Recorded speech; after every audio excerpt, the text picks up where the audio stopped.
నమస్కారం. Welcome to నవలా హృదయం. ఈరోజు కథ వసంత శిశిరం.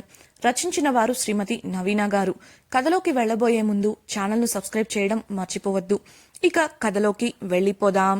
సౌమ్య గురించి వివరాలు తెలుసుకున్న రాజేంద్రవర్మ ఆమెను కలవడం కోసం ఆమె గదికి వెళ్ళాడు. తన మీద ఏమాత్రం గౌరవం ఉన్నా తలుపు తీయమని అడగడంతో సౌమ్య తలుపు తెరిచింది. ఆమె తల్లిదండ్రులను వద్దని చెప్పి లోపలికి వెళ్లిన ఆయనకు సోఫాలో కూర్చుని ముభావంగా కనిపించింది సౌమ్య. ఆమె ముఖం పీక్కుపోయి చాలా నీరసంగా కనిపించింది. ఆమె పక్కకు వెళ్లి కూర్చున్న రాజేంద్రవర్మ, చూడు సౌమ్య, నువ్వు చిన్నపిల్లవి కాదు. నీ ఆలోచనలు ఎప్పుడూ చాలా తెలివిగా ఉంటాయి. నేను అర్థం చేసుకోగలను.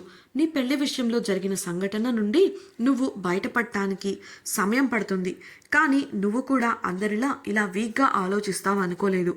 ఏ సమస్య వచ్చినా దాన్ని నీ దృఢ నిశ్చయంతో అధిగమించే సౌమ్యనే నేను చిన్నప్పటి నుంచి చూశాను. నువ్వెప్పటికీ అలాగే ఉండాలి. అప్పుడే జీవితంలో పైకి రాగలవు.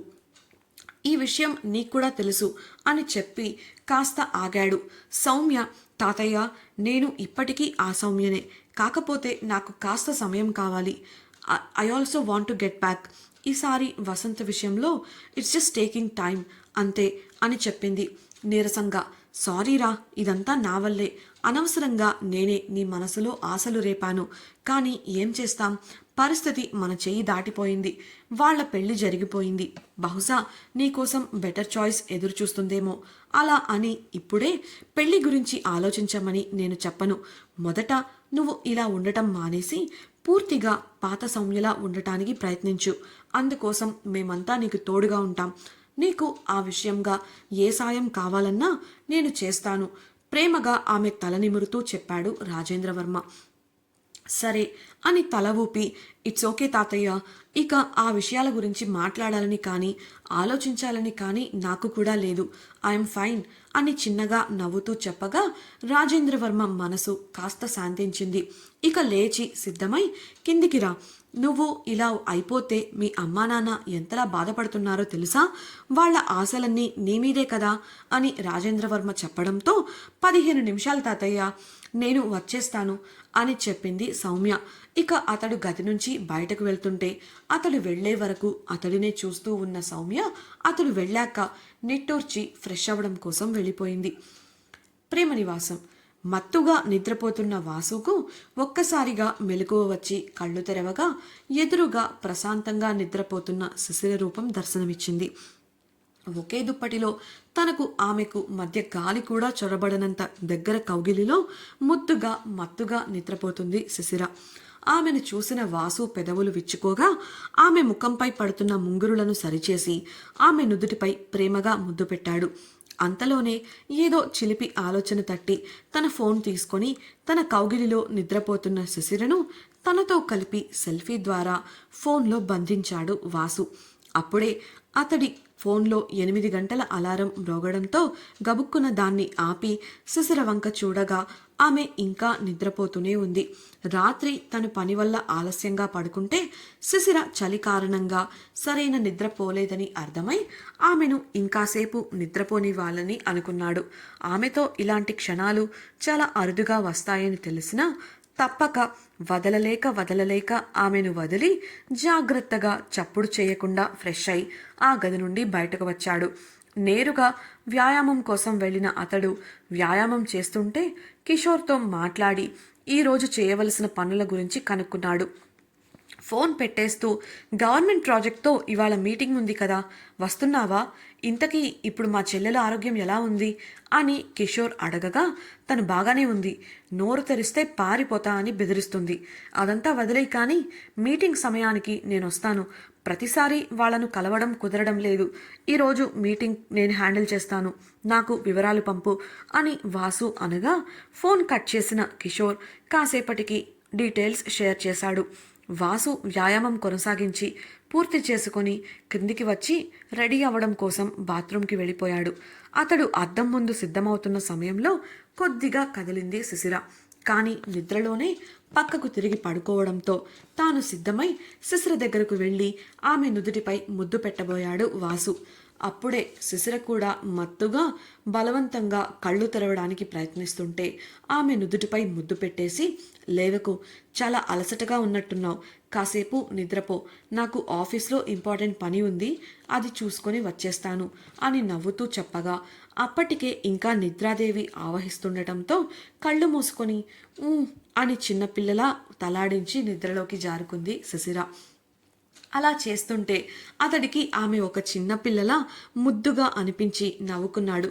ఇక బ్రేక్ఫాస్ట్ పూర్తి చేసుకొని నిర్మలకు శిశిర విషయమై జాగ్రత్తలు చెప్పి కిషోర్ రావడంతో బయటకు వెళ్ళాడు. మా చెల్లెక్కడ్రా, కనిపించలేదు అన్న కిషోర్ ప్రశ్నకు నిద్రపోతుంది నా గదిలో అని బదులిచ్చాడు వాసు.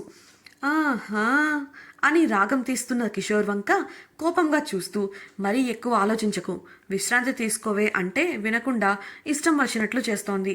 లాక్కెళ్ళి నా గదిలో వదిలితే దెబ్బకు పిల్లిలా సైలెంట్ అయింది. అన్నా చెల్లెలకు మాటలతో చెప్తే అర్థం కాదు కదా వాసు అనడంతో అతన్ని గుర్రుగా చూస్తూ, దుర్మార్గుడా, పైకి అనలేక మనసులోనే తిట్టుకొని కార్ స్టార్ట్ చేశాడు కిషోర్. గదిలో నిద్రపోతున్న శిశిరకు మెలకువ రావడంతో సమయం ఎంతయిందో తెలుసుకోవాలి అని పక్కనే ఉన్న dressing table తడిమింది.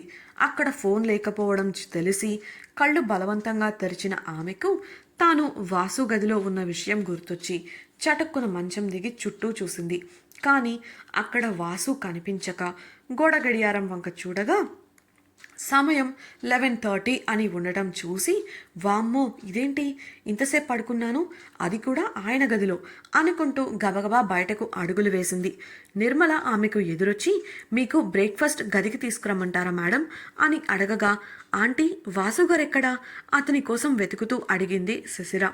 Nirmala బదులిస్తూ, sir office పని ఉందని వెళ్లారు మేడం, లంచ్ సమయానికి వచ్చేస్తానన్నారు, మీరు లేస్తే తినేసి విశ్రాంతి తీసుకోమని చెప్పారు అని అనడంతో, సరే ఆంటీ, నేను ఫ్రెష్ అయి కిందికే వస్తాను అంటూ పైకి వెళుతున్న ఆమెను పరిశీలనగా చూస్తూ పనివాళ్లు నవ్వుకుంటూ గుసగుసలాడుకుంటుంటే నిన్న జరిగిన సంఘటన గుర్తొచ్చి, ఛ, ఇదంతా వాసు గారి వల్లే అనుకుంటూ వెళ్ళి ఫ్రెష్ అయి వచ్చింది శిశిర. నిన్న వాసు తనను తీసుకెళ్తున్న సమయంలో ఫోన్ అక్కడే వదిలేయడంతో ఫోన్ చెక్ చేసిన ఆమెకు తన తల్లి నుండి ఇంకా ఉమ నుండి మిస్డ్ కాల్స్ ఉండటం గమనించింది.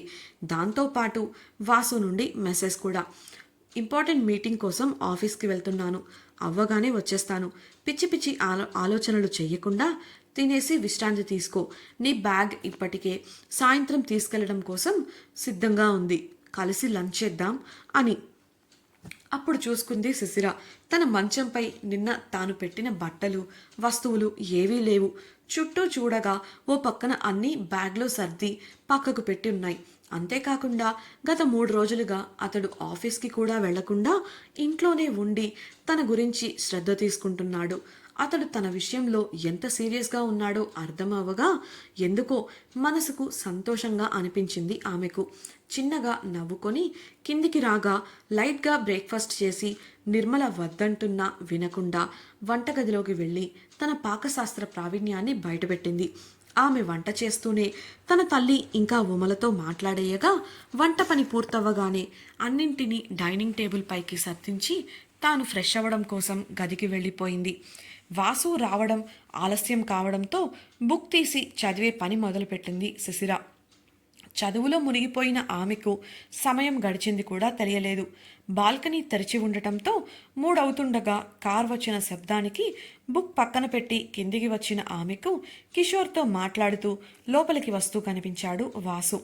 నవ్వుతూ వారికి ఎదురెళ్ళి, భోజనం చేద్దామా అని శిశిర అడగటంతో కిషోర్, సరేరా, నేను ముందు వెళ్ళి ఆ పని చూస్తాను, బాయ్ అని అంటూ వెనుతిరగబోగా, అయ్యో అన్నయ్య, మీరు కూడా రండి అంటూ ఆహ్వానించింది శిశిర. శిశిర ఈరోజు ఫామ్ హౌస్కి వెళుతుంది, ఇంకో 2-3 వారాల వరకు ఉండదు అని తెలిసిన కిషోర్ వారిద్దరికీ సమయాన్ని ఇవ్వడం కోసం, లేదు సిస్టర్, కొంచెం ముఖ్యమైన పనులున్నాయి, ఇంకో రోజు చూద్దాం అని అంటుండగానే వాసు సీరియస్గా, తర్వాత చూసుకోవచ్చులే, నువ్వు కూడా తినడానికి రా అంటూ శిశిర తీసుకొని డైనింగ్ టేబుల్ వద్దకు వెళ్ళిపోయాడు. దాంతో మరో దారి లేక కిషోర్ కూడా వారితో చేరిపోగా గిన్నెలపై మూతలు తీసి చూసిన వాసు చిరుకోపంగా శిశిర వంక చూశాడు. ఆమె అది తనను కాదన్నట్లు చూపు తిప్పేసుకొని వారికి భోజనం వడ్డించి తాను కూడా పెట్టుకొని తినడం మొదలుపెట్టింది. పానకంలో పొడకలా వారిద్దరి మధ్య తానెందుకు అనుకున్న కిషోర్ త్వరగా తినడం ముగించి వారికి చెప్పేసి అక్కడి నుండి వెళ్ళిపోయాడు. మరుక్షణమే వాసు శిశిర బుగ్గ గట్టిగా పట్టుకొని లాగేస్తూ, చెప్పింది అస్సలు వినవు కదా, బుద్ధిగా ఉండవే అంటే వంట చేస్తూ ఉన్నావా అంటూ చిరుకోపంగా మందలించగా అతని పట్టు నుంచి విడిపించుకొని, నాకు చెయ్యాలనిపించింది చేశాను, దీనిలో నాకేం ఇబ్బందిగా అనిపించలేదు, నేనిప్పుడు పూర్తిగా బాగానే ఉన్నాను అంటూ మళ్ళీ అదే పాట మొదలుపెట్టింది. అసహనంగా నిట్టూర్చిన వాసు ఆమె వడ్డిస్తుంటే కడుపు నిండా తినేసి త్రేన్పుతూ చెయ్యి కడుక్కోవడానికి వెళ్ళాడు. శిశిర కూడా అంతా సర్దించేసి గదికి వెళుతుంటే ఆమె వెనుకే వెళ్ళి గడియ పెట్టాడు వాసు. ఆ శబ్దానికి ఉలిక్కిపడి వెనక్కు తిరిగిన శిశిరతో, నీ పరీక్షలయ్యే వరకు నీకు దొరికిన స్వేచ్ఛను పురస్కరించుకొని పండగ చేసుకోవడానికి వంట చేశావా బంగారం అంటూ ఆమె దగ్గరకు వెళ్తుంటే కంగారుగా వెనక్కి జరుగుతూ, నేనేం అలా చెయ్యలేదు, నాకు సంతోషంగా అనిపించింది, వంట చేయాలనుకున్నాను అంతే అని తడబడుతూ చెప్పగా, అదే నాకు దూరంగా వెళ్తున్నానని కదా ఈ సంతోషం అన్నాడు వాసు ఓరగా చూస్తూ. అదేం కాదు, నాకు అలాంటి ఆలోచనేం లేదు అని శిశిర చెప్పగా ఆమెకు దగ్గరగా వచ్చి, మరి ఏ ఆలోచనతో చేశావు అని వాసు అడగగా, గోడకు చేరిపోయి ఎటూ పోలేని విధంగా బంధించబడి, అది గత కొద్ది రోజులుగా మీ పనులన్నీ మానుకొని మరీ నా గురించి శ్రద్ధ తీసుకున్నారు, నన్ను జాగ్రత్తగా చూసుకున్నారు, అందుకే చేయాలనిపించింది, అలా థ్యాంక్స్ చెబుదామని అంటూ వివరించగా ఆమె తన శ్రద్ధను తన ప్రేమను గుర్తించినందుకు సంతోషించాడు వాసు. వెంటనే ఆమె తలపై ముట్టి, మొద్దు, మొగుడికి ఎవరైనా ఇలా థ్యాంక్స్ చెప్తారా, అయినా పర్లేదు సర్దుకుపోతాలే, ఏమీ లేకపోవడం కన్నా ఏదో ఒకటి ఉండటం మేలేగా అంటూ, ఎలాగూ రేపటి నుంచి నీకు నచ్చినట్లుండబోతున్నావు, కనీసం ఇవాళ మిగిలిన ఈ సమయాన్ని నాకు కేటాయించవా బ్రతిమిలాడుతున్నట్లుగా అడగగా మౌనంగా ఉండిపోయింది శశిర. నీ ఈ మౌనాన్ని అంగీకారంగా తీసుకోవచ్చా చిలిపిగా చూస్తూ అడిగిన వాసుకు సిగ్గుతో తలను నిలువుగా ఊపి తన సమ్మతిని తెలిపింది శశిర. దాంతో ఇద్దరూ కూర్చొని కాసేపు కబుర్లు చెప్పుకుంటూ కార్డ్స్ ఆడుతూ సరదాగా సమయాన్ని గడిపారు. మధ్య మధ్యలో అతడి ఓరచూపులను తప్పించుకుంటూనే అతడితో సమయాన్ని గడిపింది శశిర. ఆట తర్వాత అలసి ఆమె ఒడిలో తలవాల్చాడు వాసు. ఆమె కూడా ఎదురు చెప్పకుండా తనను తాను అతడితో జీవితాంతపు బంధానికి సిద్ధం చేసుకుంటూ పరిస్థితులకు అలవాటు పడటానికి ప్రయత్నిస్తోంది. అతడే చొరవగా ఆమె చేతిని తన తలపై పెట్టగా నెమ్మదిగా తల నిమరడం మొదలుపెట్టింది శశిర. అతడు ఆమె ముఖంలోకి చూస్తూ, ఎన్ని రోజులో నాకు ఈ ఎడబాటు అని అడగగా ఒక క్షణం ఆశ్చర్యంగా చూసింది ఆమె. అతడు మళ్ళీ నీ పరీక్షలు ఎప్పుడైపోతాయి అని అడగగా వివరాలు చెప్పింది శశిర. అతడు అక్కడికి వెళ్ళాక జాగ్రత్తగా ఉండు, డాక్టర్ చెప్పింది గుర్తుందిగా, నువ్వు నీ ఆరోగ్యం పట్ల చాలా శ్రద్ధ తీసుకోవాలి, నీ మనసుకు బోర్ కొట్టొచ్చు కానీ నీ శరీరానికి మాత్రం విశ్రాంతి కావాలి, జాగ్రత్త, సమయానికి తిని మందులు వేసుకో, ఏదైనా అవసరం పడితే ఆలోచించకుండా నాకు వెంటనే ఫోన్ చేయి, నువ్వు కష్టపడిపోయి ర్యాంకులు తెచ్చుకోమని ఇక్కడ నిన్నెవరూ అడగరు, కేవలం డీసెంట్గా స్కోర్ చేయి చాలు, మరీ ఎక్కువ స్ట్రెస్ అవ్వకు అని జాగ్రత్తలు చెప్పాడు. ఆమెకు అతడి మాటలు తన తండ్రిని తలపిస్తుంటే అలా చూస్తూ ఉండిపోయింది శశిర.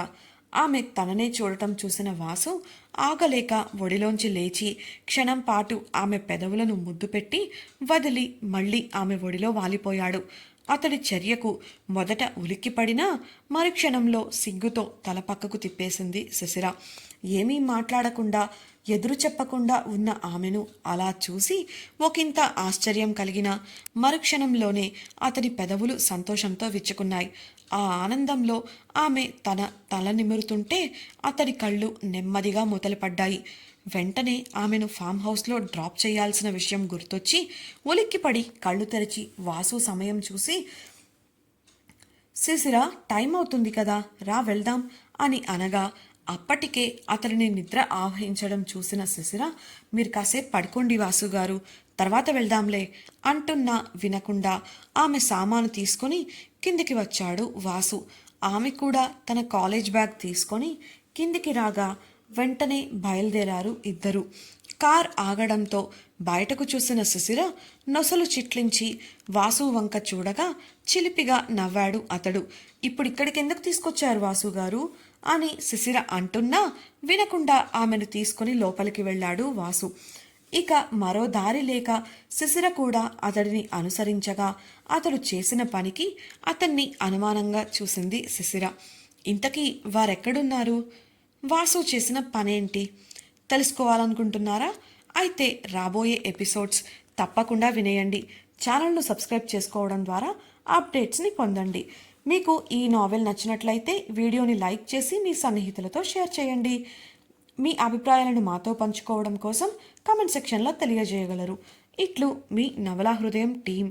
Thank you for listening.